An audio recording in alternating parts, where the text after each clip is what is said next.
La réunion, elle est ouverte hein, pour les gens qui veulent rejoindre la réunion. Donc, je commence. Donc, bonsoir. Donc, comme premier idée, j'ai choisi de parler sur un sujet très important en pathologie digestive, qui est l'hémorragie digestive. Normalement, tout généraliste doit connaître au moins quelques éléments très importants quant à la prise en charge de cette hémorragie digestive, quelle que soit sa spécialité. Donc, on va voir en détail comment il faut se comporter aux urgences devant une hémorragie digestive.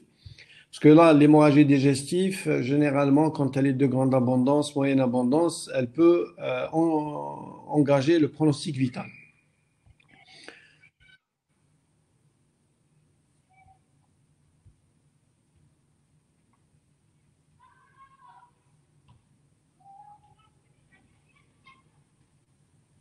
Donc, on va définir cette hémorragie digestive.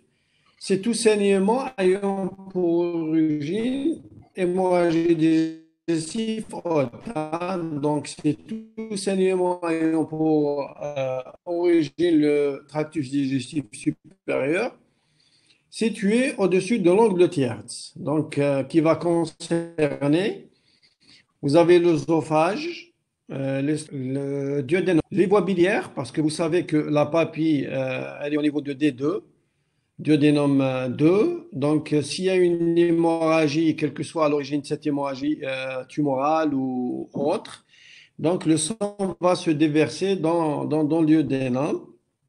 Versorragie, donc c'est du sang qui vient du versong, le canal principal du pancréas.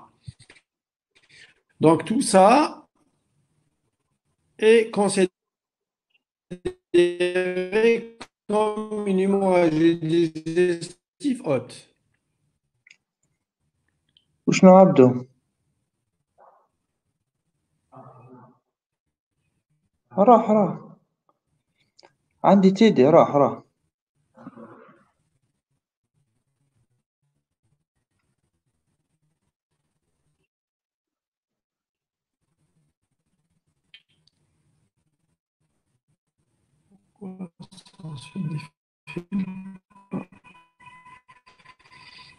Il y a un temps de...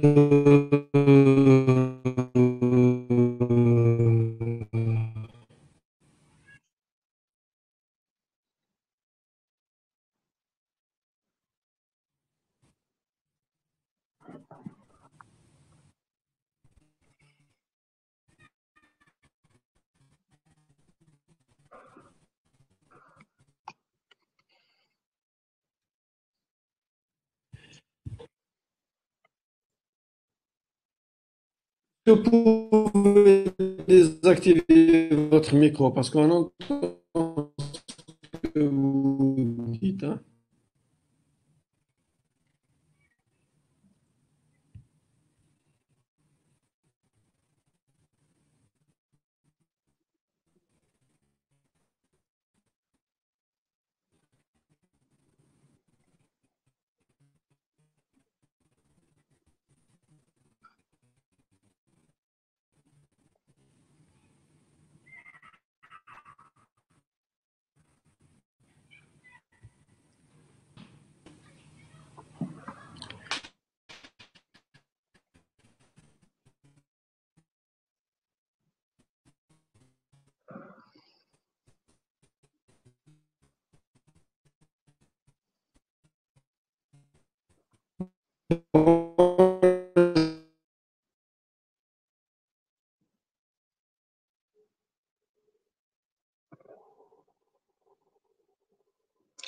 الو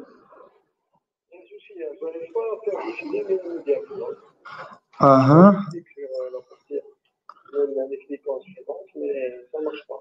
تحب نديرهم لك انا وش تحب ندوزهم انا Ça passe, des fois, برك, il y a un petit temps de latence. J'ai remarqué qu'il y a un temps de latence. Quand vous cliquez une fois, il faut attendre une 2 secondes. Là. Parce que même le son, quand il te coupe, hein, des fois.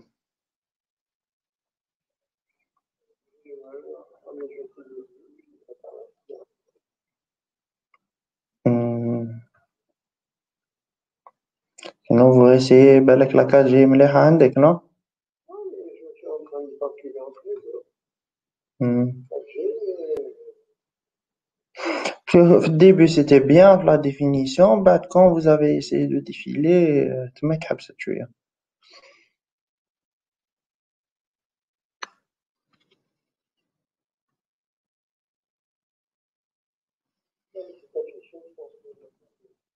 Ok. Donc désolé, bon, l'Internet à l'algérien, hein. Donc après la définition, on va parler un peu de généralité. Donc la fréquence des hémorragies digestives, on parle généralement en consultation d'urgence. Ça, c'est pas en consultation de tous les jours. C'est surtout pour les consultations d'urgence. Donc ça constitue, ou là, ça constitue 80-90% des hémorragies digestives, toutes les hémorragies digestives que vous connaissez, que ce soit pulmonaire, urologique. Donc, les hémorragies digestives sont les hémorragies les plus fréquentes. Donc, elle est considérée comme une urgence médico-chirurgicale dont l'hospitalisation doit être assurée au niveau d'une structure spécialisée. C'est vrai qu'on peut prendre en charge au début à faire, à proposer aux patients au moins les mesures de réanimation, mais par la suite, la prise en charge thérapeutique ou bien pour aller faire un geste, que ce soit endoscopique ou la chirurgicale, il faut que la structure soit spécialisée ou bien une structure où vous avez plusieurs disciplines qui sont disponibles. Les étiologies de cette hémorragie digestive sont multiples, mais ils sont prédominés par un ulcère, la maladie ulcéreuse gastro-duodénale. L'endoscopie digestive haute reste l'examen clé. Pourquoi l'examen? Elle nous permet de faire, le diagnostic, et deuxièmement, elle permet de faire quelques gestes thérapeutiques. On appelle ça de l'endoscopie interventionnelle. Elle permet d'arrêter l'hémorragie ou le saignement dans certains cas. La mortalité, elle dépend de votre rapidité, la rapidité des mesures de réanimation, la rapidité de faire le diagnostic, la rapidité de proposer un traitement, de même que le pronostic. Plus on fait vite et on fait les choses bien et vite, plus le malade a de la chance, une chance de s'en sortir. Donc, pour reconnaître l'hémorragie digestive, il faut essayer de respecter cette démarche qui est rigoureuse en 3 étapes. Premièrement, reconnaître l'hémorragie digestive. Bien sûr, il faut éliminer toutes les hémorragies qui ne sont pas liées au tube digestif. La deuxième étape, c'est apprécier la gravité et prendre les mesures thérapeutiques d'urgence. Et la troisième étape, c'est rechercher l'étiologie et instituer un traitement spécifique. Donc vous voyez que on reconnaît, après avoir pris connaissance de cette hémorragie digestive, vous voyez que le premier truc à proposer, c'est essayer, s'il y a un retentissement sur l'état hémodynamique, c'est bien de stabiliser le patient et par la suite aller faire cette endoscopie qui va nous permettre de faire l'étiologie et proposer un traitement au patient. Donc, reconnaître l'hémorragie digestive haute, éliminer ce qui n'est pas une hémorragie digestive, bien sûr, je l'ai dit, apprécier la gravité, mesures d'urgence, rechercher une étiologie et un traitement spécifique par la suite. Donc, comment reconnaître une hémorragie digestive? Dans le cas facile, vous avez une hémorragie digestive qui est extériorisée par une hématémèse, par un méléna ou bien des rectorragies. Dans le deuxième cas, c'est le cas le plus difficile où vous n'avez pas d'hémorragie extériorisée. Donc rien, il n'y a pas de sang qui sort. Mais votre patient fait un état de choc, ou bien vous avez, là c'est dans le cas d'anémie aiguë, ou bien dans le cas où vous avez une anémie chronique qui évolue depuis quelque temps, et elle va donner une anémie fériprive. Ça, on appelle ça les saignements occultes. Saignements qu'on ne voit pas. Donc maintenant, on a certaines méthodes, on a les bandelettes réactives qui peuvent détecter du sang dans les selles. Donc pour le diagnostic différentiel, donc pour ce qui n'est pas une hémorragie, donc surtout les colorations d'origine alimentaire ou médicamenteuse, donc quelqu'un qui prend du betterave, les épinards, ça peut donner une coloration noirâtre. Le fer, le charbon, le bismuth, ça peut donner, ça peut discuter, on peut discuter le diagnostic différentiel avec un méléna. Les autres hémorragies qui ne sont pas liées au tractus digestif, vous avez les hémoptysies, vous avez les épistaxis et l'hémocyalimèse. Donc tout ça ne rentre pas dans ce qu'on va présenter pour ce premier TD. Pour les hémorragies digestives, il faut savoir que le méléna, il peut être un mode révélateur d'une hémorragie digestive qui siège au niveau au-dessus de l'angle de tierce ou bien au niveau du côlon droit. Donc, un cancer du côlon droit peut se présenter ou se manifester par un méléna.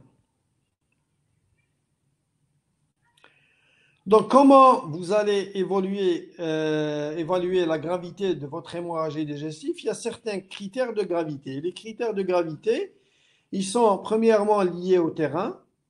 Deuxièmement, critères cliniques, est-ce qu'il y a ou il n'y a pas un état de choc? Sur les critères biologiques, vous faites une formule ou là une crasse sanguine. Généralement, pour la formule, on voit le taux d'hémoglobine. Et pour la crasse sanguine, généralement, c'est pour les foies de cirrhose. Hein. Donc, les foies de cirrhose, généralement, le TP est bas, un facteur 5 qui est bas. Donc, ça peut nous orienter vers une pathologie hépatique. Mais c'est surtout la formule qui va vous renseigner sur le taux d'hémoglobine. Est-ce que le patient est déglobulisé ou pas? Maintenant, et quatrièmement, vous avez les critères évolutifs. À quoi servent ces critères évolutifs? Par exemple, si vous êtes devant une hémorragie digestive, donc elle est abondante ou bien de moyenne abondance, vous commencez les mesures de réanimation dans le but de réanimer votre patient et le stabiliser sur le plan hémodynamique et bien sûr, vous assurez une transfusion sanguine. Et malgré votre mesure de réanimation et les transfusions, le patient reste toujours instable. Ça veut dire qu'il y a un saignement qui est en cours. Et les critères évolutifs, si vous dépassez 6 kg globulaires lors de la transfusion, à ce moment-là, il faut confier le patient au chirurgien. Ça ne sert absolument à rien de perdre votre temps. Si vous dépassez 6 kg globulaires, vous transfusez 6 kg globulaires et vous n'arrivez pas, apparemment les étudiants, je ne sais pas, ils n'entendent rien. Je ne sais pas ce qu'ils entendent maintenant ou pas.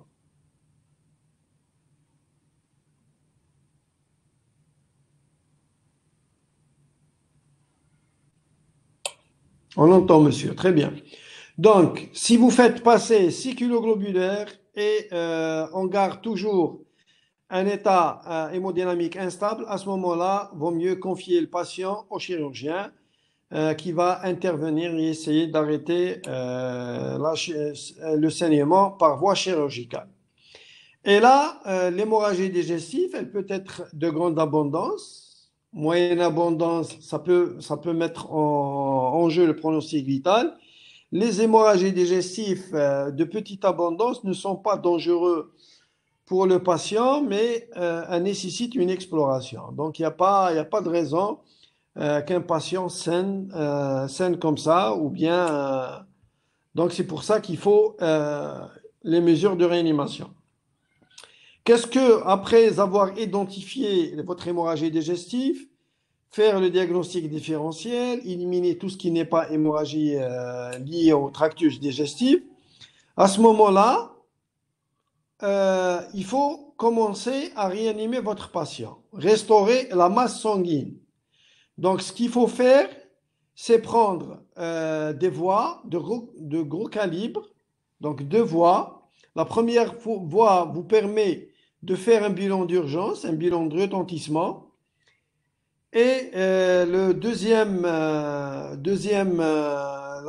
voie, ça vous permet de faire passer quelques solutés en attendant d'avoir le groupage de votre patient afin d'assurer une transfusion.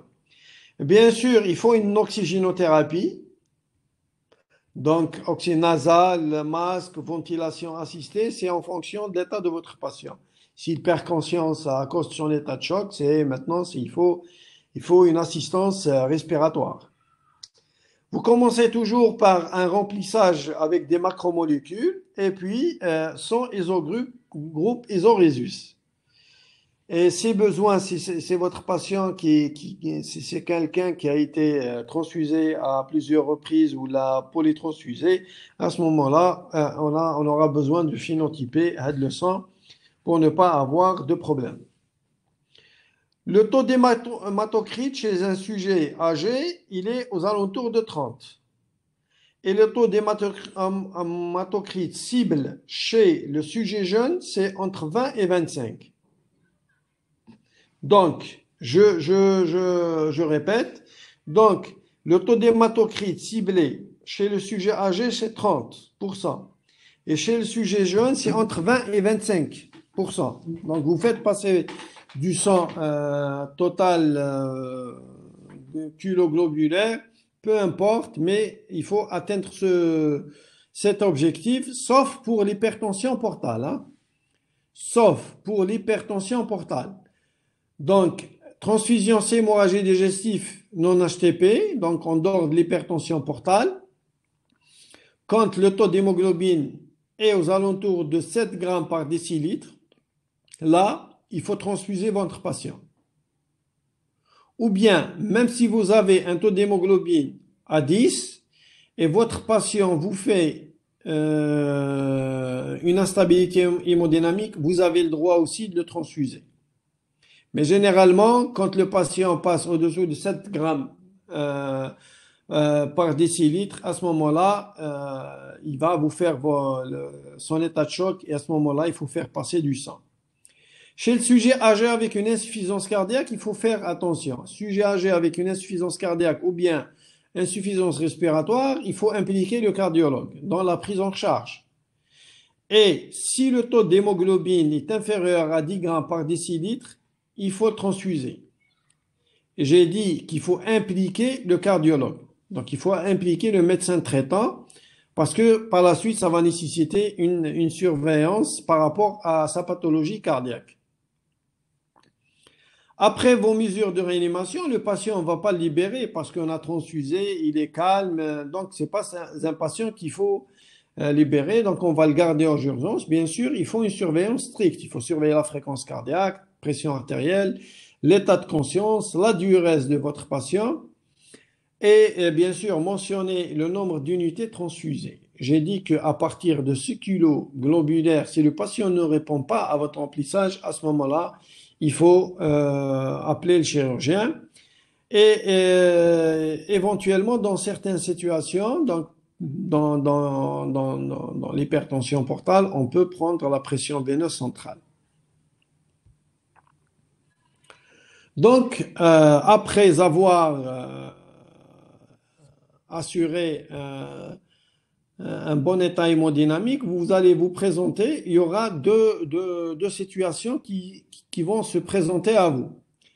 Soit l'état hémodynamique est stable, à ce moment-là, très bien, c'est parfait pour nous, donc on fait une endoscopie digestive haute à visée diagnostique, éventuellement thérapeutique. Ou bien la deuxième deuxième situation, c'est un état hémodynamique instable malgré les mesures de réanimation. Donc, vous allez continuer les mesures de réanimation. Donc, s'il y a stabilité de son état hémodynamique, vous faites votre endoscopie. S'il y a échec, là, vous avez soit vous proposez, vous appelez le radiologue afin qu'il puisse vous faire une artériographie sélective. Il va emboliser l'artère ou bien ce qui est en train de saigner, ou bien vous adressez le patient chez le chirurgien. Maintenant, pour le diagnostic étiologique, donc vous avez fait une fibroscopie. Par la suite, on va détailler, on va parler un peu des étiologies les plus fréquemment retrouvées. Donc maintenant, pour le diagnostic étiologique, votre patient est stable. Vous faites votre endoscopie, on laisse ça de côté. Il est stable. Je dois faire mon enquête étiologique en même temps. Donc, j'attends le gastro qui va descendre de son service, donc le service est loin, et ou bien il est en train de d'écrire son compte rendu. Donc, moi personnellement, qu'est-ce que je dois faire à ce moment-là? Donc, à ce moment-là, il faut faire une enquête étiologique. Cette enquête étiologique, elle est rapide, hein, donc ça ne nécessite pas beaucoup d'examens, ou là, il ne faut pas faire beaucoup d'exploration. Vous allez poser des questions à votre patient. Vous allez faire votre anamnèse. Vous allez chercher après un antécédent de maladie ulcéreuse. Vous allez chercher après la prise d'ANS, qui sont considérés comme des médicaments gastrotoxiques. Vous allez chercher après un traitement anticoagulant. N'oubliez pas les accidents antivitamine K. Les vomissements, pourquoi? Parce que vous avez le syndrome de Mallory-Weiss. Les maladies hépatiques, la cirrhose, donc vous avez les varices gastriques et les varices œsophagiennes, donc il faut aller chercher dans ce sens. Un antécédent de chirurgie, pourquoi il a été opéré. Et par la suite, un examen clinique doit être méthodique et complet. Donc méthodique pour l'examen digestif. Vous allez chercher les signes d'insuffisance hépatocellulaire. Les signes d'hypertension, c'est surtout clinique, hein? Donc, on a les angiomes stellaires qui sont soit au niveau du front, soit au niveau de la base du cou, une érythrose palmaire. Donc, tout ça peut vous renseigner vers une insuffisance hépatocellulaire, une hypertension portale, la circulation veineuse collatérale, une splénomégalie. Vous allez rechercher une ascite, une hépatomégalie, une masse. Donc, tout ça, vous allez chercher quand vous faites votre examen digestif. Après, vous allez faire un examen cutanéo-muqueux. Pourquoi? Parce que s'il y a un accident aux antivitamine K, le patient il peut saigner de n'importe quel endroit de son corps, hein. Donc, un syndrome hémorragique diffuse et compléter l'examen et faire un examen somatique complet. Après ça, vous faites un examen paraclinique, une endoscopie digestive haute, qui est la clé. On a déjà parlé de la clé. Donc, ça détermine le siège des lésions responsables de l'hémorragie. Elle permet aussi d'évaluer le risque de récidive hémorragique. On va le voir dans la maladie ulcéreuse. Et elle permet aussi de réaliser un geste hémostatique endoscopique. Donc, pour l'endoscopie, on en a déjà parlé lors du premier cours. Le patient doit être à jeun, stable sur le plan hémodynamique. Dans les 6 heures, si hémorragie active ou vous avez des signes de gravité initiale. Dans les 24 heures, si votre patient est inconscient, il faut une intubation trachéale. Donc, s'il est inconscient, il faut intuber le patient avant de faire votre endoscopie. Si le patient n'est pas à jeun, donc on en a déjà parlé de cette érythromycine qui est considérée comme un puissant prokinétique, donc on donne 250 mg en perfusion et on peut faire notre endoscopie, même s'il n'est pas à jeun, dans les 30 à 60 minutes qui suivent cette injection. Donc, on va voir les étiologies les plus fréquentes. Donc, première étiologie, Donc, c'est la cause la plus fréquente des hémorragies digestives. On la retrouve dans 50% des cas.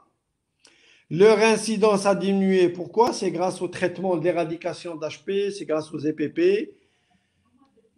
La maladie ulcéreuse du bulbe duodénal est plus fréquente que la maladie ulcéreuse gastrique et l'hémorragie peut révéler une maladie ulcéreuse. Vous pouvez avoir un ulcère qui évolue à bas bruit et un beau jour, il se déclare avec une hémorragie digestive. Cette hémorragie digestive, elle peut être favorisée par la prise d'ANS ou d'aspirine. Et pour la maladie ulcéreuse, le diagnostic repose sur une endoscopie haute, bien faite. Donc, ça permet de faire le diagnostic, ça permet aussi un pronostic. Vous avez la classification de Forest. Cette classification permet de dire est-ce que c'est un saignement en G, est-ce que c'est un saignement en nappe, est-ce qu'on a un vaisseau visible, est-ce qu'on a un caillou sur l'ulcère, est-ce que l'ulcère est propre. Et bien sûr, ça nous permet aussi, cette endoscopie permet aussi de faire un geste hémostatique. Donc voilà la classification de Forest. Donc là, vous voyez, voilà le G. Donc c'est un saignement en G. Donc c'est un stade 1A. Le stade 1B, c'est un saignement en nappe. Le stade 2A, elle est facile à retenir, hein? Le stade 2A, c'est un vaisseau visible. Le stade 2B, c'est un caillot adhérent, ce que vous voyez ici en noir. Ça permet de faire l'hémostase momentanément. Le stade 2A, 2C, c'est des taches pigmentées sur l'ulcère. Et le stade 3, vous avez un ulcère qui est propre. Donc c'est ça la classification de Forest. Une autre image, donc vous avez un saignement en G, donc c'est classé Forest 1A.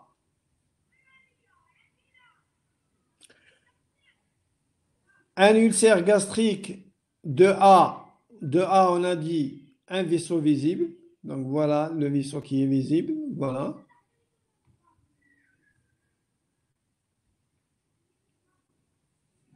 Un ulcère gastrique avec un caillot, puis un vaisseau. Donc vous avez un caillot qui cache cette ulcération. Et quand vous essayez de détacher le caillot, vous avez un vaisseau qui est visible et on peut faire un geste d'hémostase. Ça, c'est des clips. On va les voir. Normalement, j'ai des images par rapport aux clips. Donc, on va clipper ce vaisseau qui est visible et ça permet de régler le problème une fois pour toutes pour cette hémorragie digestive. Donc, un ulcère gastrique Forest 3, on a dit que c'est un ulcère propre. Donc, vous avez un ulcère, voilà son aspect qui est énorme. Donc, un ulcère angulaire, un ulcère antral, prépylorique, donc le pylore, un ulcère en fer à cheval, donc prépylorique. Vous avez ici aussi un ulcère au niveau de l'angulus. Donc, c'est des ulcères qui sont propres, ils sont classés Forest 3. Cette classification de Forest nous permet aussi de prédire les récidives, hein. Donc, si vous avez un saignement en G, ça veut dire que le risque de récidive immédiat, il est aux alentours de 80%. Maintenant, si vous avez un saignement en nappe, c'est dans les 30%. Un vaisseau visible, c'est dangereux. Donc, il faut intervenir et mettre un clip pour essayer d'éviter cette récidive qui est aux alentours de 50%. Un caillot adhérent, donc le risque de récidive, il est aux alentours de 20%. Un caillot, un ulcère propre, c'est aux alentours de 5%. De même pour les taches pigmentées qui est aux alentours de 7%. Donc les lésions, on peut avoir des ulcères duodénales, des ulcères bulbaires. Donc les ulcères peuvent saigner quel que soit leur siège. Donc même ici, une ulcération duodénale qui est en train de saigner. Mais on peut faire un geste d'hémostase, hein, donc on peut mettre des clips, on peut injecter du sérum adrénaliné. Donc maintenant, on a les moyens pour gérer tout ça. On a aussi quelques facteurs pronostiques, donc facteurs pronostiques qui vont prédire est-ce que votre ulcère est grave ou pas. C'est la taille de l'ulcère quand elle dépasse 2 cm. Si vous avez dès le début une hémorragie digestive ou bien un état de choc initial, si le nombre élevé d'unités de sang transfusées, vous voyez qu'à partir de 6 jusqu'à 8, les patients qui sont âgés ou bien qui ont des tares, donc c'est un mauvais pronostic, un saignement actif à l'endoscopie, donc on a parlé de récidive dans 80%, et les hémorragies qui nécessitent une intervention chirurgicale. Hein. Tout ça, c'est des facteurs pronostiques. Pour la maladie ulcéreuse, le but c'est quoi? C'est d'arrêter le saignement, prévenir les récidives et accélérer la cicatrisation. Donc on a plusieurs moyens, on a les moyens pharmacologiques, endoscopiques, radiologiques et chirurgicaux. Donc maintenant pour le moyen médical généralement quand on a un saignement, surtout si vous avez un saignement en jet ou là en nappe ou là vous avez un vaisseau, il faut intervenir sur le plan endoscopique et par la suite, il faut mettre un traitement, surtout les EPP. Hein. Donc, les EPP, ils sont efficaces pour arrêter le saignement et éviter les récidives. Quand vous avez une hémorragie digestive, il y a un protocole par rapport aux EPP. Il faut donner un bolus de 80 mg, puis mg par heure en intraveineux sur une seringue électrique. Donc, il faut garder ce protocole 72 heures. Ça n'arrête pas l'hémorragie digestive, donc il faut intervenir sur le plan endoscopique, mais ça accélère la cicatrisation. Maintenant, pour les moyennes endoscopiques, vous avez une méthode d'injection de sérum adrénaliné, sérum salé. Pour les méthodes thermiques, l'électrocoagulation, le laser, la sonde chauffante. Pour les autres nouvelles méthodes, on a le clip, la ligature élastique et le plasma argon. Et là, j'ai mis efficacité équivalente, méthode d'injection, elle est simple. Donc, si on injecte du sérum adrénaliné, le coût devient moins cher. Le traitement chirurgical, donc s'il y a échec de traitement endoscopique, à ce moment-là, on propose le patient à une chirurgie, mais pratiquement, généralement, l'hémorragie, c'est en cas d'hémorragie massive ou bien échec ou non-disponibilité de traitement endoscopique. Les moyennes radiologiques, c'est l'artériographie. Donc, ça permet d'aller voir, d'identifier l'origine du saignement et assurer une embolisation. Mais vous voyez qu'il faut un débit de saignement qui doit être aux alentours de 0,5 à 1 millilitre par minute pour que cette artériographie peut détecter ce saignement.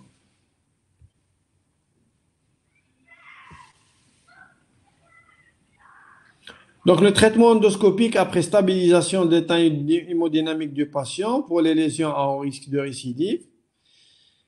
La chirurgie s'impose en cas de non-réponse au traitement endoscopique. Et le traitement médical par les EPP, c'est pas un traitement de point. J'ai dit que ça permet d'accélérer la cicatrisation.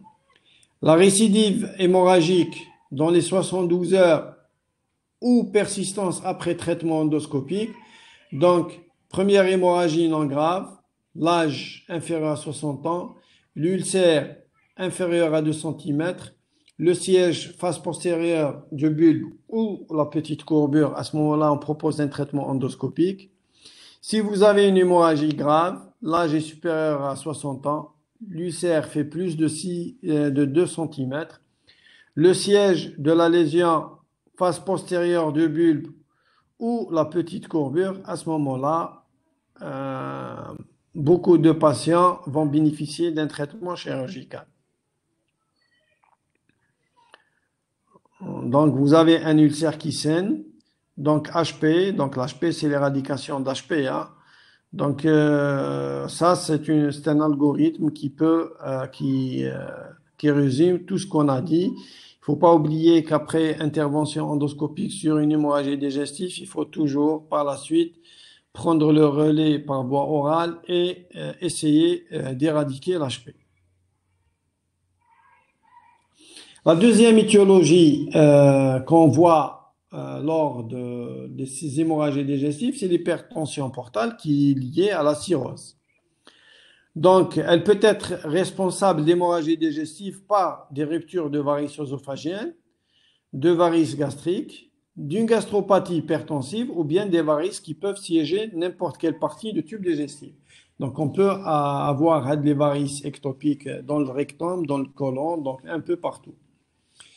Et l'interrogatoire va rechercher les antécédents des pathopathies connues ou d'ictères. Donc, vous allez cibler vos questions. Si vous suspectez une rupture de varice œsophagienne ou de varice gastrique, vous allez chercher après toutes les pathologies hépatiques.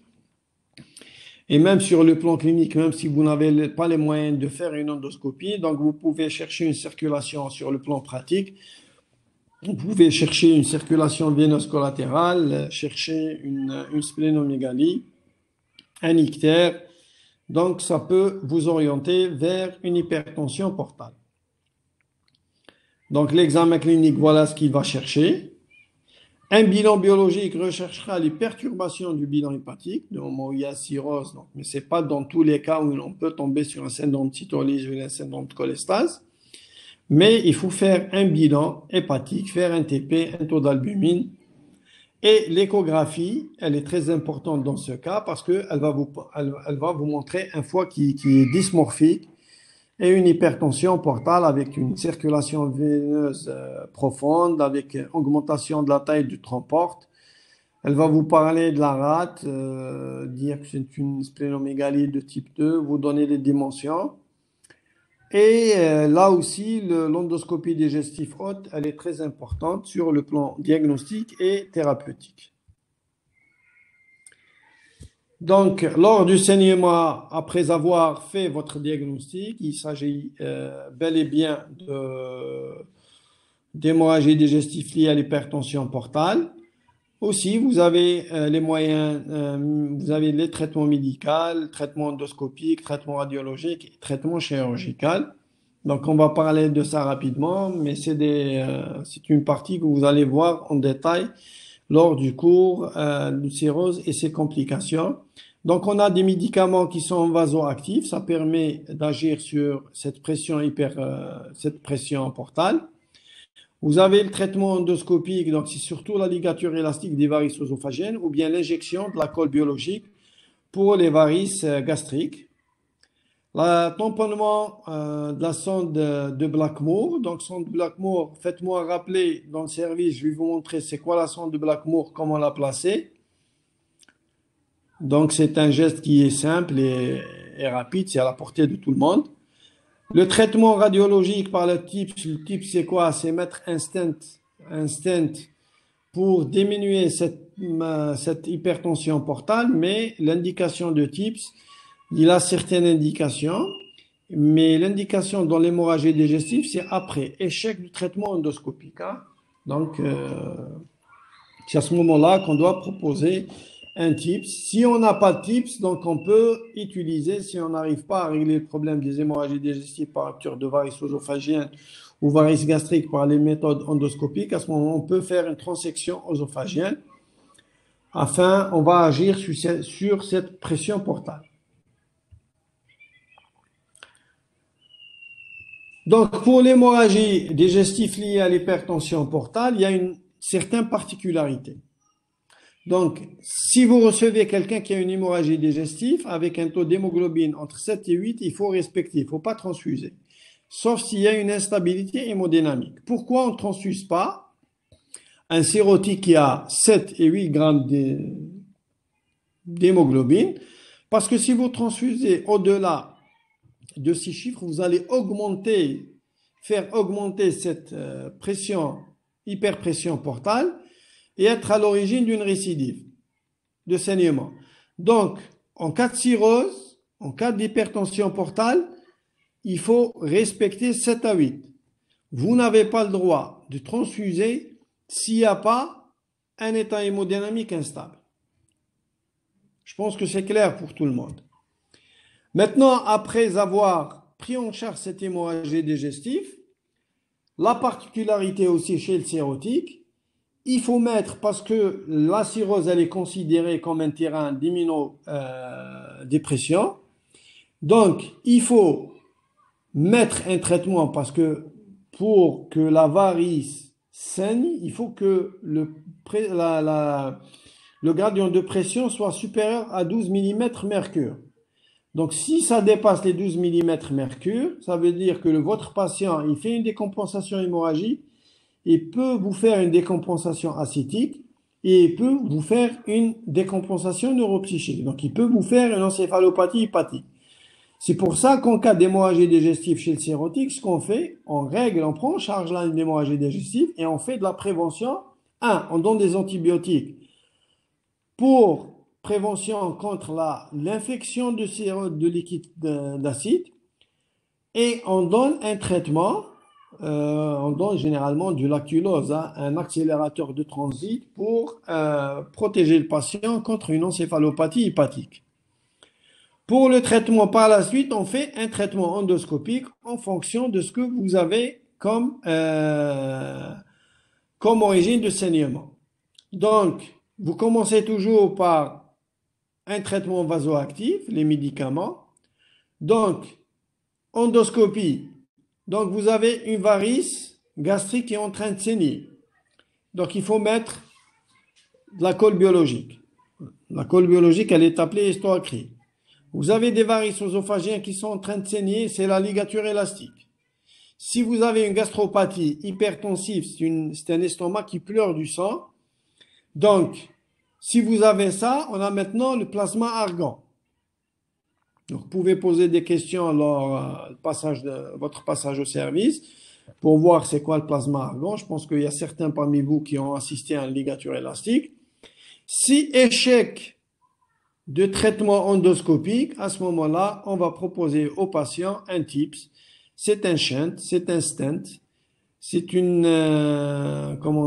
un stent, c'est une prothèse métallique qu'on va placer entre la circulation porte et systémique pour agir sur cette pression portale. En cas d'échec, la mise en place de ce TIPS, à ce moment-là, le patient est proposé une intervention. Voilà quelques images des varices œsophagiennes. Voilà. Ça, c'est pour les varices gastriques. Donc, vous avez des varices gastriques de type 1, donc qui longent la petite courbure. Les varices de type 2 vers la grosse tuberosité. Les varices de type 1, ils font extension aux varices œsophagiennes. Vous avez les varices gastriques isolées, type 1, et varices isolées de type 2 au niveau antral. Donc voilà une séance de ligature. C'est des varices. Il y a un caillot qui est adhérent, caillot blanc. Donc ce que vous faites, vous allez directement ligaturer ces varices. Et ça, c'est des élastiques qu'on met en place. Donc la varice, elle est aspirée dans ce lambeau et on a un mécanisme pour larguer les élastiques. Maintenant, si vous avez une varice gastrique qui est en train de saigner, donc vous voyez une aiguille, donc vous avez la colle biologique et vous injectez directement dans la varice gastrique et vous réglez le problème de votre saignement. Quelques images par rapport aux varices ectopiques. Donc, la localisation des varices, soit la plus fréquente, c'est les œsophagiennes après gastrique. Mais là, on est tombé sur une varice duodénale. Donc là, c'est au cas par cas. Donc, est-ce qu'on ligature? Est-ce qu'on met de la colle biologique? C'est en fonction de la taille de cette varice. La gastropathie hypertensive, pour les gens qui connaissent l'aspect endoscopique d'un estomac, donc c'est un aspect en peau de serpent, en mosaïque, c'est comme vous voulez. Et elle est classée en minime, modéré et sévère. Donc là, c'est minime pratiquement, et là, c'est modéré, parce que c'est très congestif. Donc, on peut faire la différence entre les deux facilement. L'aspect watermelon, qui met de là. Donc, vous avez une gastropathie hypertensive. Ça, c'est une muqueuse qui pleure du sang, hein. Donc, la prise en charge, elle est difficile par rapport aux varices gastriques ou bien aux varices œsophagiennes. Donc, la sonde de Blackmore, c'est quoi la sonde de Blackmore? Voilà la sonde de Blackmore, mais je vais vous montrer ça. Vous allez le voir de visu. La sonde de Blackmore, il y a deux ballonnets, un ballonnet œsophagien et un ballonnet gastrique. Donc, elle est introduite qui met une sonde, hein, qui met une sonde nasogastrique. Donc, elle passe par le nez, on pousse. Généralement, on fait une première endoscopie pour voir, pour mesurer le cardia. On envoie notre sonde. Le premier ballonnet gastrique est gonflé. Donc, on gonfle le premier ballonnet gastrique. On tire et par la suite, on gonfle le deuxième ballonnet œsophagien et ça nous permet de faire l'hémostase, donc par compression. Maintenant, on ne le fait plus. On faisait un poids, un contrepoids pour la garder en place. Maintenant, non, on ne fait pas ça.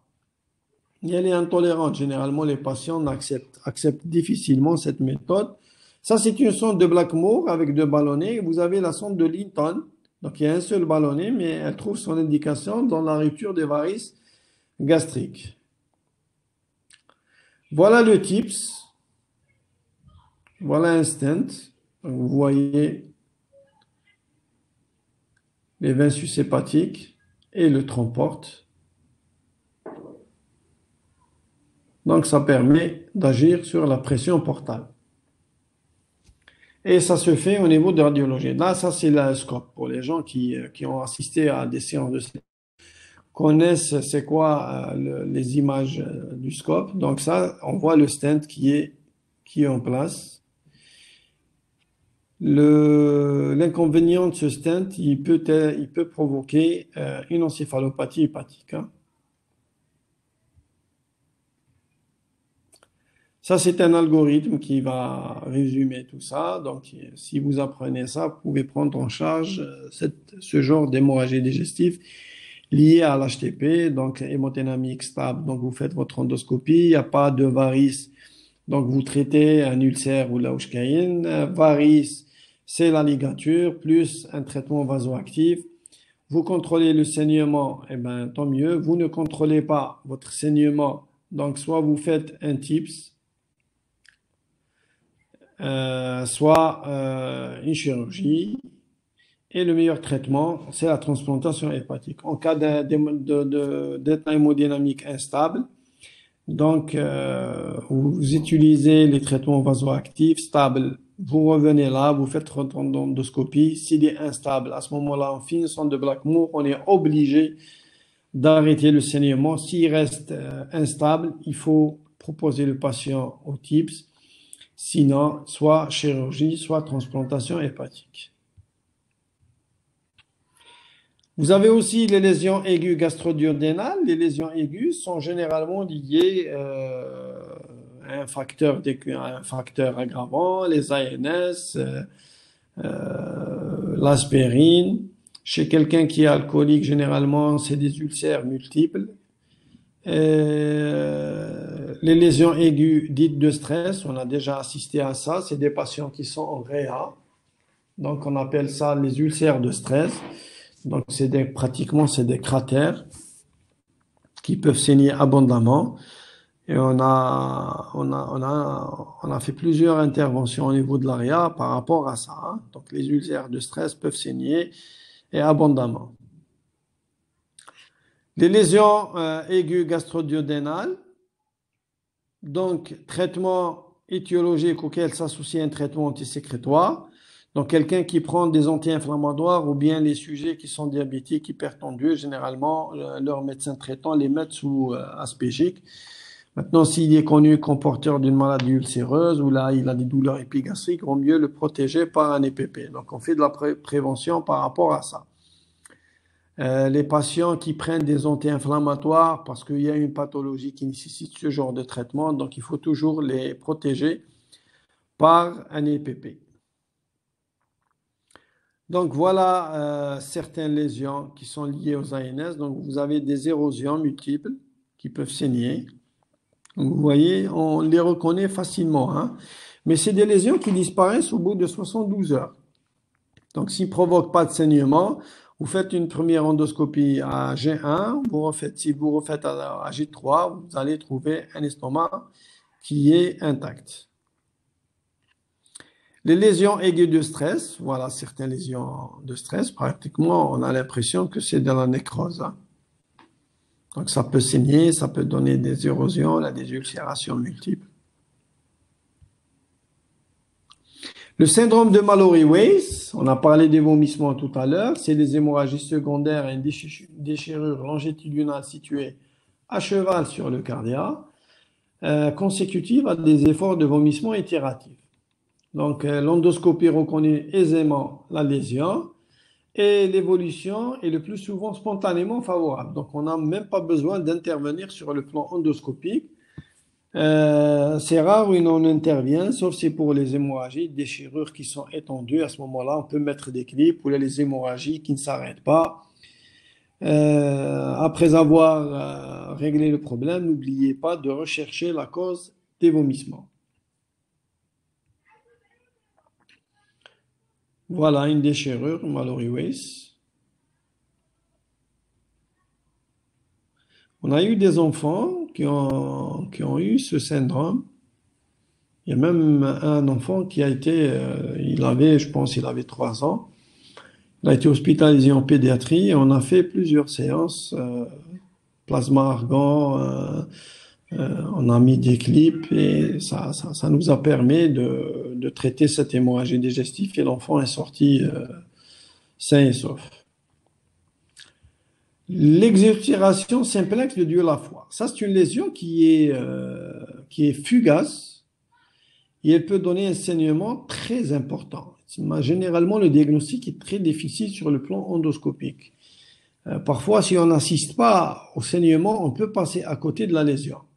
Parce que c'est une lésion érodée, une lésion qui va éroder une artériole au niveau de la muqueuse. Donc, il faut vraiment avoir un œil de chat ou de ce que vous voulez pour détecter ce genre de pathologie si on n'assiste pas au saignement. Donc, c'est une lésion de petite taille, mais elle peut faire des dégâts. Maintenant, si on assiste ou là, on peut identifier donc ce qu'on met. On met un clip, hein. Soit en ligature, qui met la ligature élastique des varices œsophagiennes, ou bien carrément, on fait une chirurgie. Chirurgie quand on n'arrive pas à contrôler le saignement, hein. Donc, voilà. C'est un saignement en jet, carrément. Il faut vraiment assister. Donc, c'est une petite lésion. Donc, on peut ligaturer, on peut mettre un clip, on a l'embarras du choix. Les autres lésions, donc les ulcères de l'œsophage, les œsophagites peptiques qui sont sévères peuvent saigner.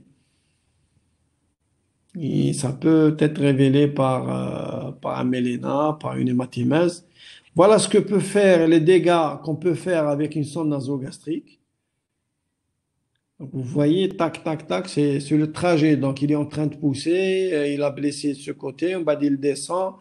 Donc l'utilisation de la sonde nasogastrique n'est pas inoffensive. L'angiodysplasie, c'est une malformation vasculaire. Elle est petite aussi. Elle peut être à l'origine des lésions, des saignements occultes. Ça peut donner des anémies chroniques ou bien des anémies aiguës, hein. Donc, on peut avoir les deux tableaux. Ça peut faire descendre le taux d'hémoglobine. On a eu un patient, taux d'hémoglobine, je pense qu'il était à 5 grammes, hein. Donc, on a beau chercher, et ce qui nous a permis de faire le diagnostic. Donc, le tractus digestif haut était innocent. On a fait une iléocolo, il n'y avait rien, mais on voyait du sang qui venait du grêle. Donc, on a fait une endoscopie en péropératoire. Donc, le chirurgien a ouvert l'abdomen Et nous, on rentre soit par la bouche ou par l'anus et le chirurgien fait défiler l'intestin grêle sur l'endoscope afin de... Et le traitement dans ce genre de lésion, c'est le plasma argan. C'est un plasma. Plasma argan, c'est quoi? C'est du gaz qui est véhiculé par l'électricité. Donc, on brûle carrément la lésion et ça permet de régler le problème une fois pour toutes. Voilà une angiodysplasie avec traitement. Donc, voilà une angiodysplasie. Voilà la sonde du plasma argan. Donc, vous voyez le résultat ici. On a brûlé cette lésion et le problème est réglé. Certaines tumeurs peuvent saigner et leur prise en charge est très difficile. Par exemple, un gyste. Donc, vous avez carrément comme une pompe qui est dans l'estomac avec un cratère au milieu. Donc, c'est des tumeurs qui saignent beaucoup. Donc, le meilleur traitement, c'est d'aller opérer ce genre de patient. Donc, l'endoscopie, même, elle est vouée à l'échec. Hein. Donc, on ne pourra jamais, parce que le tissu est très fragile à ce niveau-là. Si vous faites le clip, ne marche pas.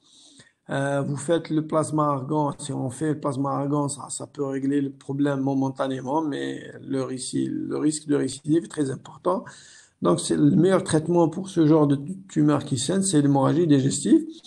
Et on est amené des fois à faire une gastrectomie d'hémostase, carrément enlever cet estomac qui ne sert absolument à rien.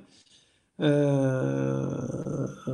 appelle ça une gastrectomie d'hémostase, une tumeur gastrique. Donc voilà une tumeur gastrique qui est en train de saigner. Ça, c'est très difficile de les prendre en charge. On a eu une patiente, il y a une indication de la radiothérapie hémostatique. Hein. Donc, c'est la radiothérapie hémostatique qui a pu régler le problème chez notre patient. En conclusion, je dirais que l'hémorragie digestive haute est une urgence médico-chirurgicale. Donc, ça implique le gastro, le réanimateur et le chirurgien. La prise en charge doit être rapide et efficace. C'est la seule solution. Il n'y a pas une autre solution pour sauver la vie de votre patient. Hein. Si vous êtes lent, vous courez à gauche à droite sans être efficace, donc vous allez perdre votre patient facilement. L'endoscopie digestive haute reste l'examen clé. Donc c'est un examen clé pour le diagnostic et pour le traitement. Je ne sais pas ce que je peux avoir des questions ici ou pas.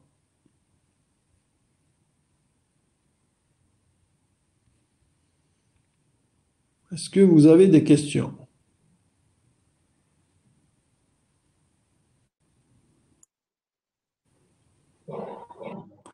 T'inquiète, Fadia Fortas, t'inquiète, le TD est enregistré. Donc, il n'y a pas de souci par rapport à ça. Donc, si vous n'avez pas de questions, on fait au moins un cas clinique rapidement. Ben, posez votre question. J'ai une question, tu poses ta question.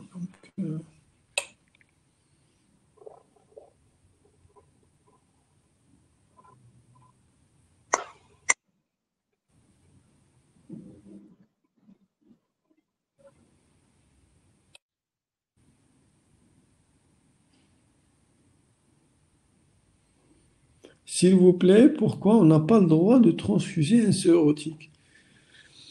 J'ai expliqué, parce que tu vas augmenter, tu dois respecter un taux d'hémoglobine entre 7 et 8 chez le sérotique. Parce que si tu transfuses, tu vas augmenter cette pression portale et tu vas provoquer une récidive. Donc tu auras un deuxième saignement. La transfusion, elle est indiquée si vous avez une instabilité hémodynamique. Si vous avez une instabilité hémodynamique, même le taux d'hémoglobine est à 9 ou là à 10, tu as le droit de transfuser. En dehors de ça, tu n'as pas le droit. Donc tu vas augmenter la pression portale et tu vas provoquer une récidive. Pourquoi on ajoute l'adrénaline comme un traitement d'ulcère?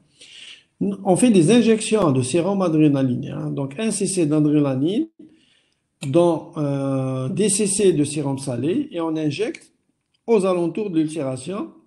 Ça permet de donner une vasoconstriction, mais il faut compléter.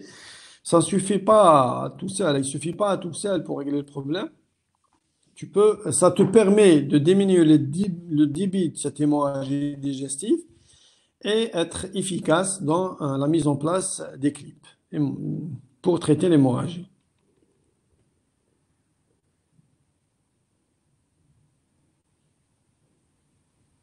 Est-ce qu'il y a d'autres questions? Alec, pardon, quand vous avez parlé chez le sérotique, on donne des accélérateurs de transit. J'ai pas compris. J'ai dit que le sérotique, quand il fait une décompensation hémorragique, il peut vous faire une encéphalopathie hépatique. Il peut vous faire aussi une infection de liquide d'acide s'il y a liquide d'acide. Et en cas d'hémorragie digestive, on fait de la prévention.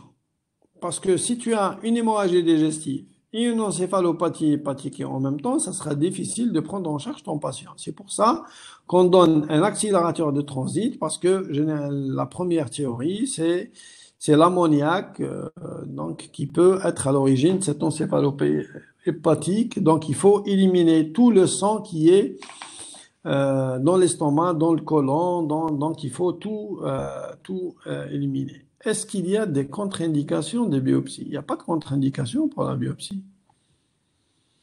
Maintenant, si tu es en pleine hémorragie digestive, règle le problème de l'hémorragie digestive. S'il y a un ulcère gastrique, hein, le cas de l'ulcère gastrique, s'il y a une hémorragie digestive sur un ulcère gastrique, donc tu règles, tu arrêtes le saignement, par la suite tu fais des biopsies parce que tu as peur de tomber sur un cancer gastrique, hein.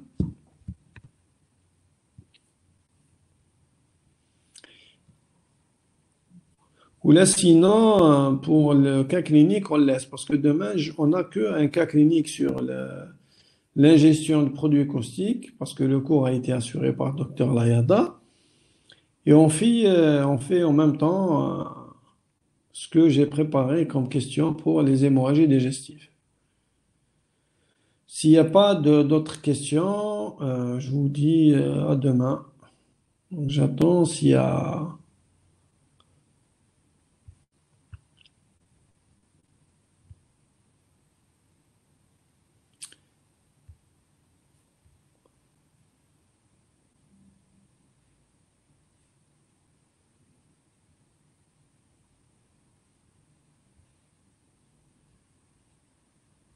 Je pense qu'on arrête l'enregistrement.